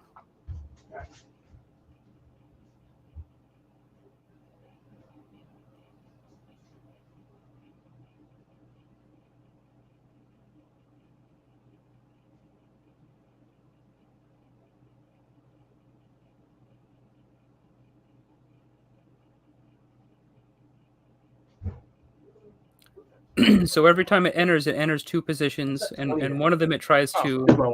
Oh, look at that thing go straight to 0. So one of them it tries to leave very quickly for a small gain, like picking up pennies, and then the other one it tries to swing for the fences with about 10% of the position left over. And if the entries are good, and if both of the exits are reasonable, theoretically this should take us significantly more wins than losses.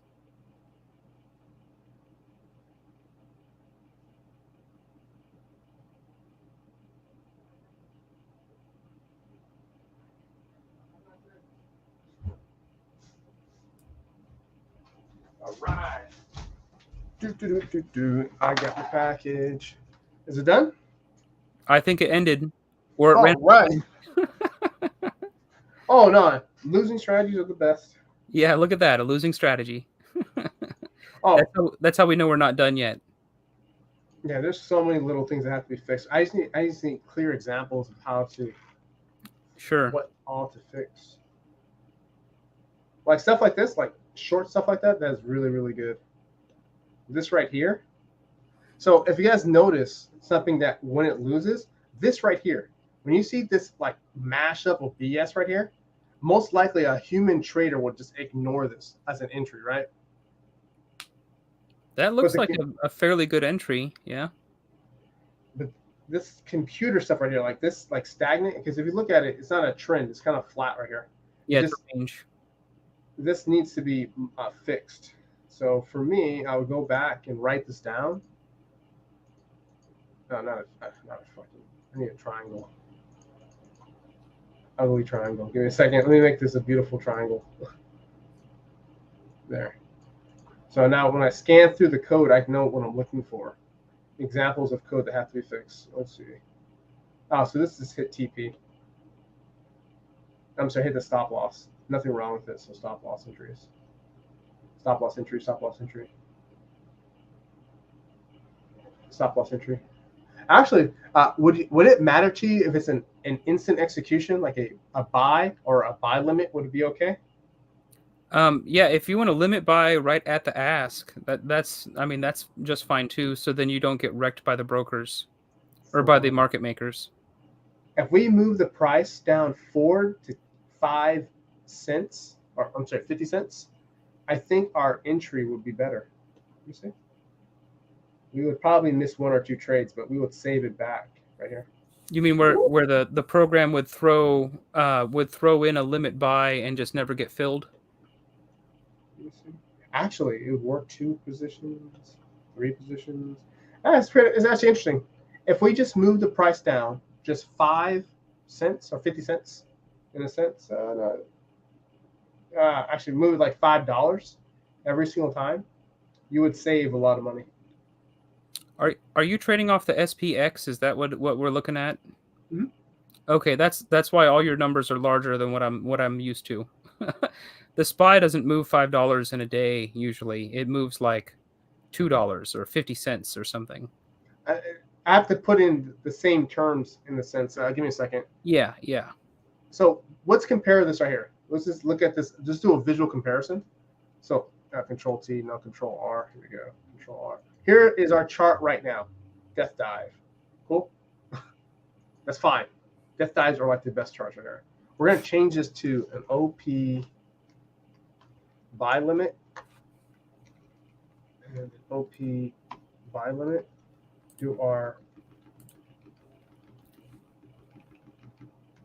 let's just do 5 candles, some shit like that.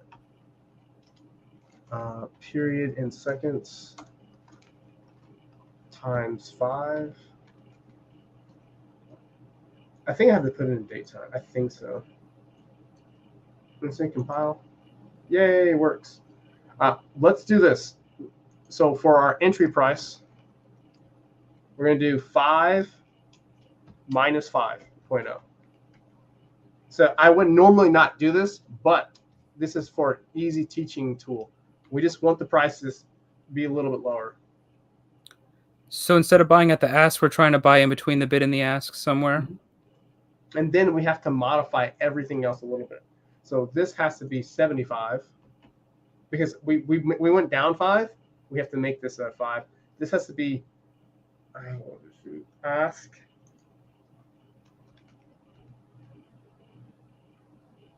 minus 5. Give me a second. We're doing a little bit kind of interesting math right now. If we don't move everything, it's just error.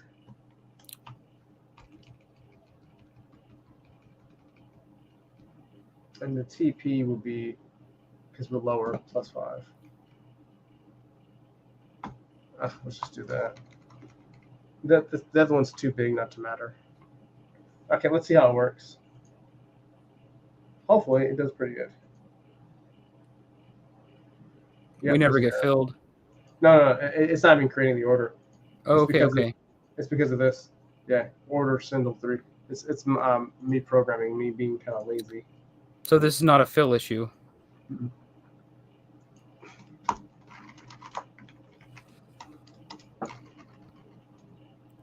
Daytime. Let's call it cookie. It doesn't matter what it's called. Daytime. Current.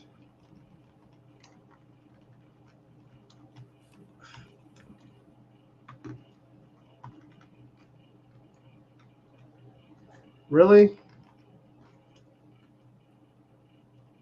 Time. Give me a second. Now I have to actually remember something. Time current. Okay, I was doing current time. Like, what the hell am I doing? Oh my gosh. Meanwhile, if it was me, I'd be pouring through some book trying to find the right page. Like, what is this variable supposed to be called? Such a was not called cookie. Let's just do pending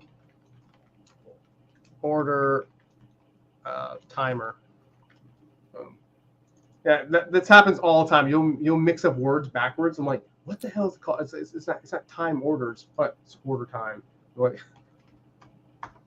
it has to be in this format. If it's not, it won't exist in numbers. I mean, I could do a solid number, but it's not going to work. Here we go.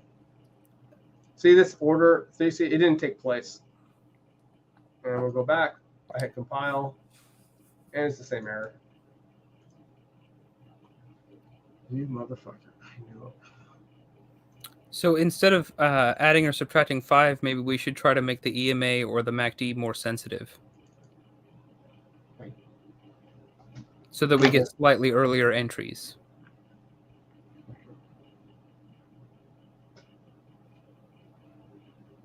Give me 1 second.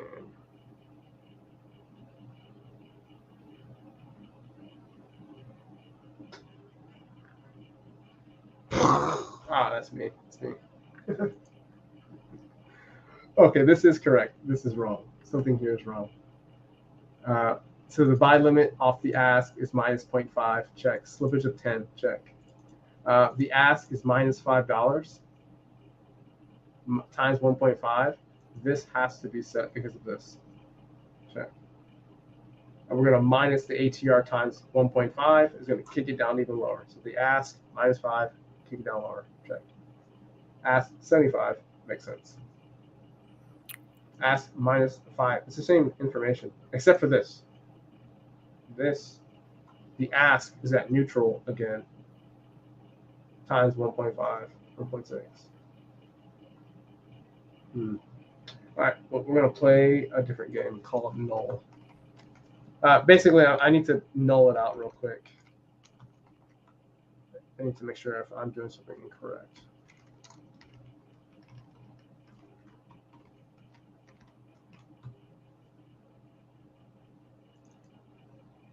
What? What do you mean color red? Oh, stupid.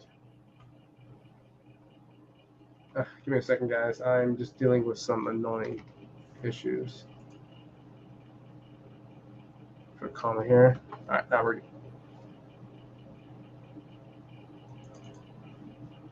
N-U-L-L. Thank you.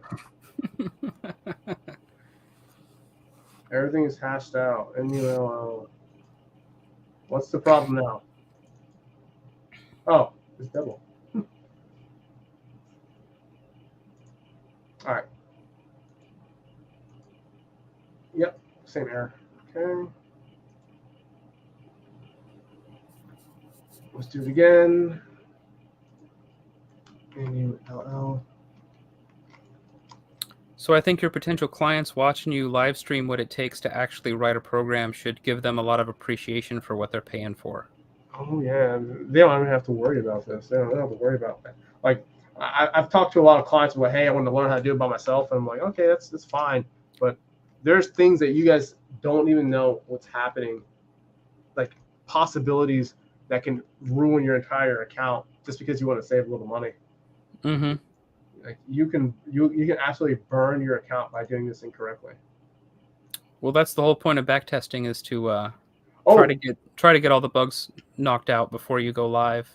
Some errors only happen during live accounts. Yes, absolutely. God, that's such a funny thing. All right, I think I know what's happening here. It's not this right here. It's not the ask. It's not this right here. Not this right here. It's this. We're gonna do. We're gonna change it up. Date time equals 50. All right, let's do, it's 300. Give me a second. Syntax. What's syntax? Oh. What's it called? Ending. I'm gonna have to read it, don't I? Yeah, I'm gonna have to read it. Start. Yeah, it's doing it again. Give me 1 second. I need to go to a different screen. Sure. I got some shenanigans to fix. OP.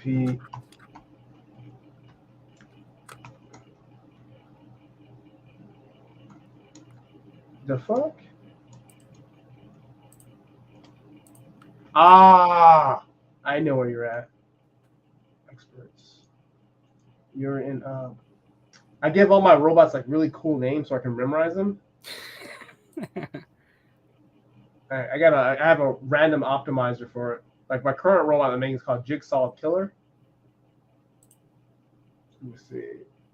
This one's called. What the fuck? Where are you at? Now you guys see like this side of programming that gets like absolutely infuriates me. I forget the names of robots all the damn time. Oh, okay. Okay. So it's an F. Fire, fire, fire, fire, fire. What the hell did I put there? Oh! Oh! Stupid mode. I'm thinking way backwards. Time changer 300. Oh, so dumb, so dumb, so dumb. Sorry, guys. I know what I did wrong. I forgot the plus. You forgot the plus. Okay. Oh my gosh. I was like, what the hell am I missing? Actually, I know I'm not wrong on the math, but I'm wrong because I forgot to plus it the indirect way. So now there should be no error. It should click in without any TP. And we have still an error somewhere. Order took place, so there is an error. This is not the problem. This is not the problem. OP by limit, lot size, the ask minus 0.05. Time current, 100, 200. Null, null. I don't know anymore.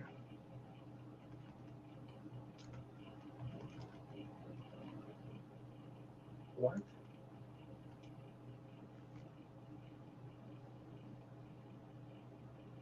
What?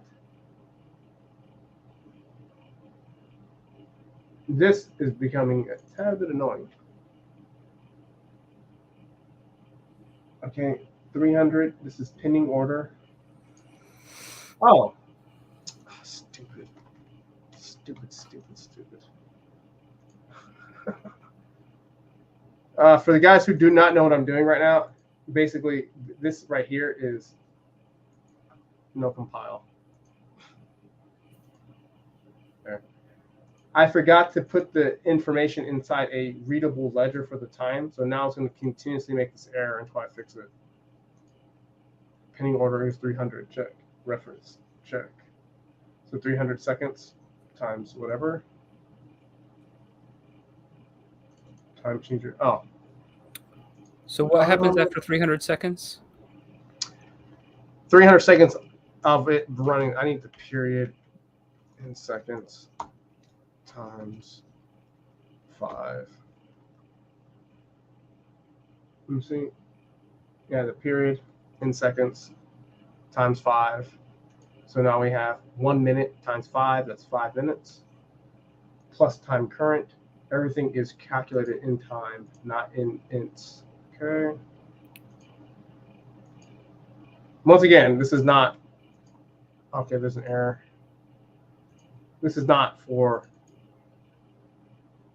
Did you compile it after you made the change? There.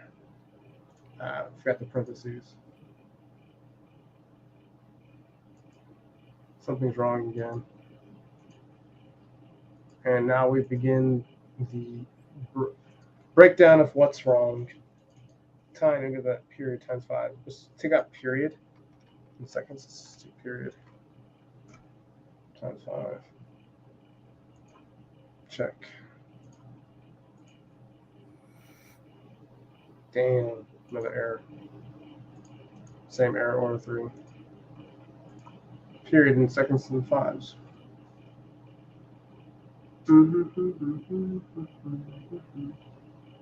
INT times 60. Even my reference even tells me I'm correct. Something's not right.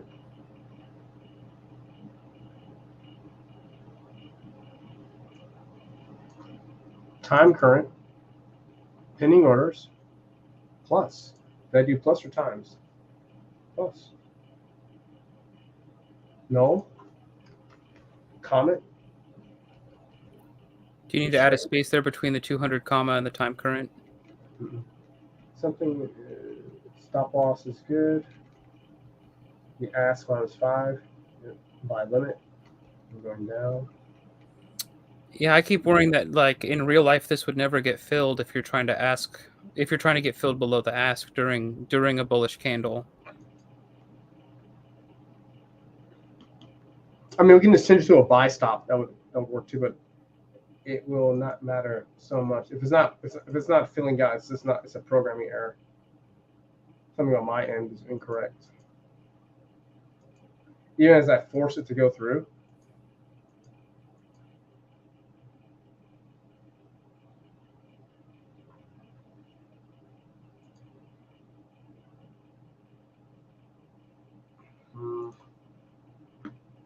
I need to go through here. Buy stop. High. I don't understand. Time to go to the basics again. God, I hate doing this part. When something like this happens, guys, and you just can't figure it out, literally, it is going to be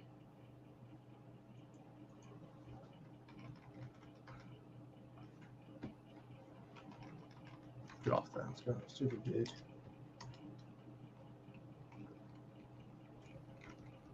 Start changing things little by little just to make this work. Well, now I'm convinced you're never going to get filled trying to buy below the bid. Oh no, I need it to kick in. This is seen on the screen. If it shows on the screen, then I know what I'm doing is not wrong. I can just fix that later. Time current, our pinning order. Pinning order is correct. I know that.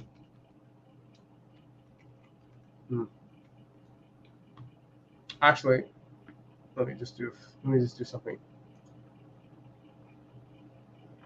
There. If this doesn't work, I'm gonna have to skip the code a little bit.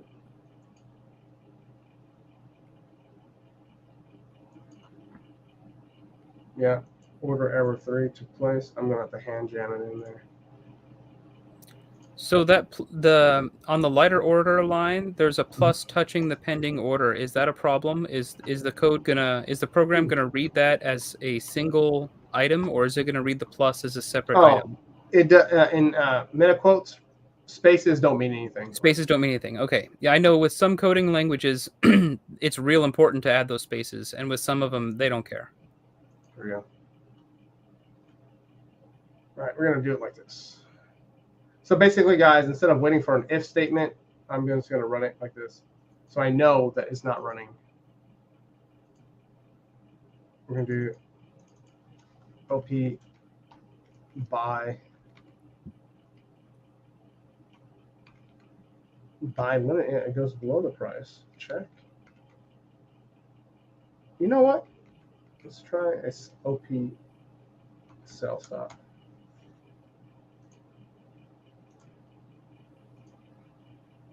Yep, same thing.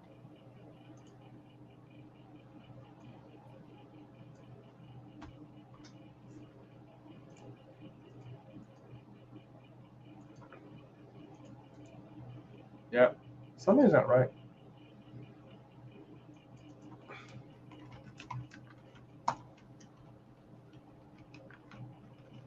It's a bit annoying, to be honest with you.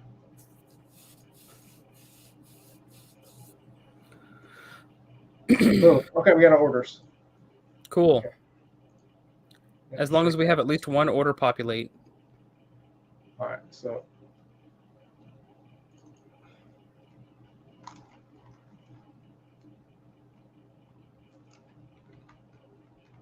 do a sell stop, the bid minus, I don't know, say $1.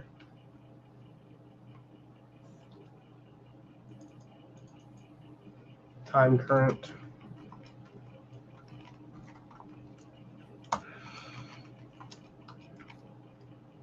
Say 300.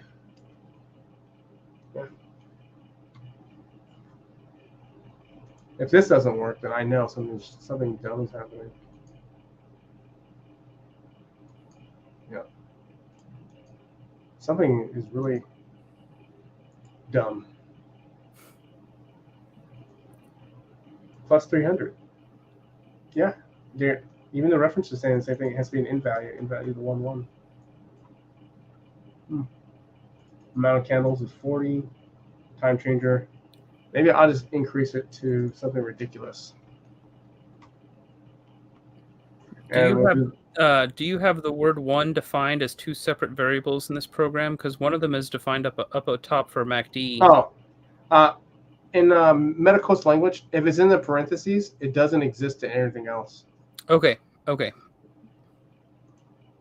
So like right now, like if I can change to anything I want to, like this. It's a local variable, not a global variable. Globals are up here on top. Yeah. And functions are basically below the code. I mean, you could do it inversely if you wanted to, but it just looks unattractive. Yeah. Damn.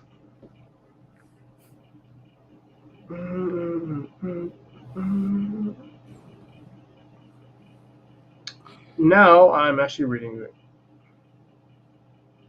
Oh, cracking a book open, huh? Nah, just Google. Yeah.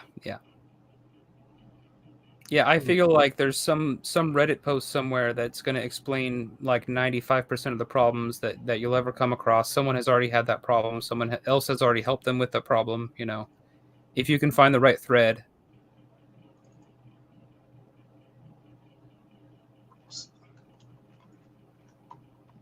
Shouldn't that even matter? Minus 51. Time current. No. We skipped all that. This is the problem here. I know this is correct. Right here. Something dumb is happening that I'm gonna have to do.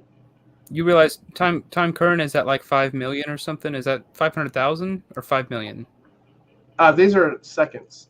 When it calculates in seconds, it goes whatever the time current is.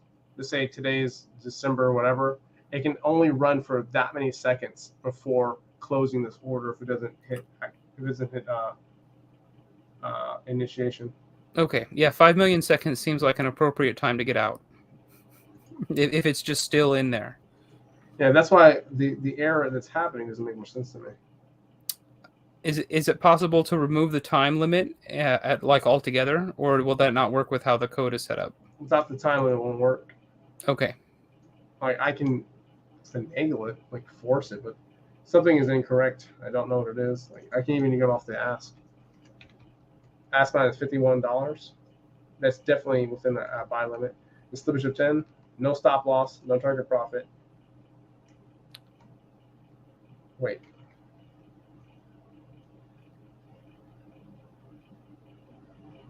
Are you?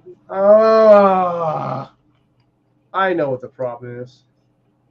Oh my god, I'm so stupid. It's gonna work right now. Don't forget to compile. No, it works now. It works. I know what I did wrong. I'm going too fast without reading it. Oh, that's such a funny mistake. So the audience who probably caught my mistake before I caught it, I forgot to type a number here. I forgot this letter. Forgot to put the word null. There's 3 nulls up too. I must have deleted it while typing so super fast. Oh, that's such a waste of time. Oh, times 60. So how many seconds do we want to run it for? Or how many candles? Let's just say 5 candles. Sure. To make sure it doesn't enter another trade immediately. Yeah.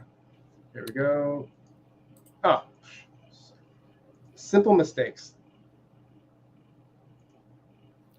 Well, we had a robot that took a whole bunch of trades, and now we have a robot that doesn't want to take any. Yeah.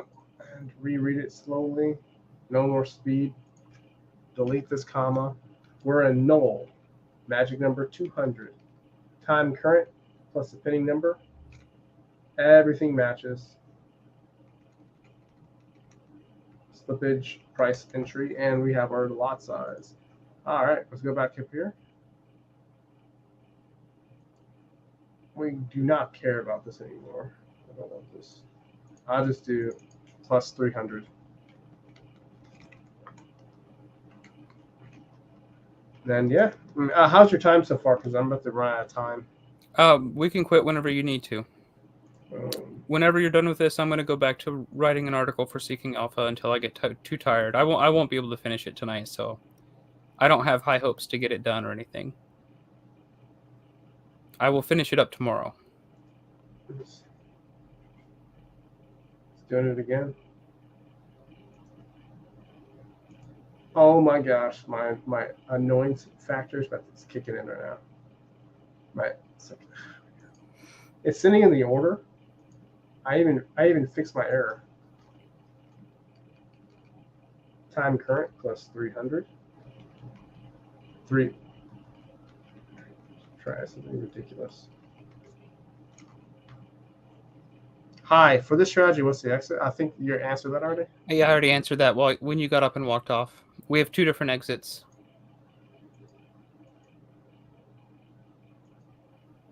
Yeah, okay, it works now. There. Cool. So we can go back to tuning it? Yep. Fantastic. It works now. I don't know. It's kind of weird. So I guess populate us up some trades, and we'll play with EMA numbers and MACD numbers or whatever until we get better entries. Oh, until I make a stop loss into a target profit, it's just gonna run. I'll give me a second. But actually, I think I gotta go now. Okay. Yeah, we can wrap up. We can totally continue to work on this some other day. Cancel.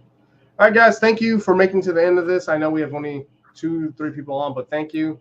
The code will be on my website once this robot is done. And yeah, if you want to find Blake's information, I will post it in the comments below. I'm definitely planning on making a couple of videos over the Christmas break. I'm not sure how long it'll take me, but I finally have some free time approaching. Same. Oh my god. Finally some free time. But all right, guys, I will see you guys in the next video. Peace. Peace. Where's in stream? Ugh.